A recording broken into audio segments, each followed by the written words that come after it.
PV അൻവറിനെ അറസ്റ്റുമായി ബന്ധപ്പെട്ട് അങ്ങയുടെ അഭിപ്രായം എന്താണ്? കാരണം അത്രത്തോളം പോലീസ് എണ്ണായിട്ടാണ് ശുദ്ധ അബദ്ധ ജടലം.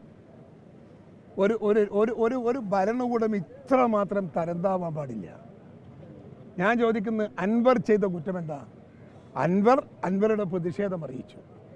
ആ പ്രതിഷേധം അറിയിച്ചാൽ അൻവറിനെ പൂട്ടിട്ട് കൊണ്ടുപോക്കാണോ? എന്തടിസ്ഥാനത്തിലാണ് അവരന്ന് അറസ്റ്റ് ചെയ്ത് കൊണ്ടുപോയത്?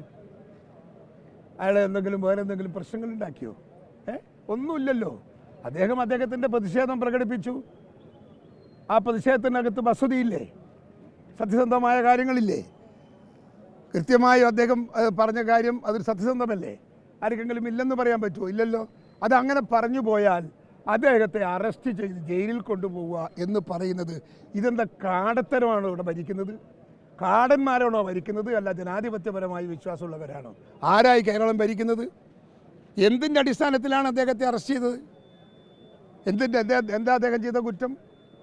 ഇനി കുറ്റം ചെയ്തെങ്കിൽ അതിനൊരു പ്രൊസീജിയറില്ലേ? ഒരു പ്രൊസീജിയറില്ല. ആ പ്രൊസീജിയർ പ്രകാരം ചെയ്യണ്ടേ? ചെയ്തോ ഈ ഗവൺമെൻറ് പോലീസും? അതൊന്നും UDF-ലേക്കൊന്നും അദ്ദേഹം വരുന്നില്ല. അങ്ങനെ ഒരു ചർച്ചയും നടന്നിട്ടില്ല, അങ്ങനെ ഒരു തീരുമാനവും വന്നിട്ടില്ല. ആരും അങ്ങനെ സംസാരിച്ചിട്ടില്ല ഇതുവരെ. അത് നിങ്ങളായിട്ട് കെട്ടിയുണ്ടാക്കണ്ട. ഇല്ല.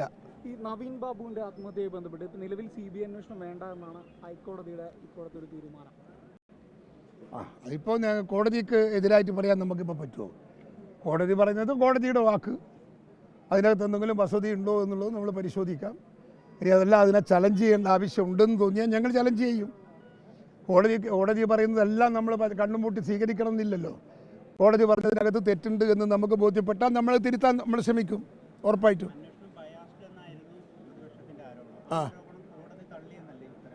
അതിൻ്റെ അർത്ഥം അങ്ങനെയാണ്. അതൊന്ന് പരിശോധിക്കണം. ബയാസ്ഡ് ആണോ അല്ലയോ എന്ന് പരിശോധിക്കുക. ബയാസ്ഡ് ആണെങ്കിൽ അങ്ങ് വിട്ടേക്കാം, ബയാസ്ഡ് അല്ലെങ്കിൽ നമുക്കൊന്ന് ഒരു കൈ നോക്കാം.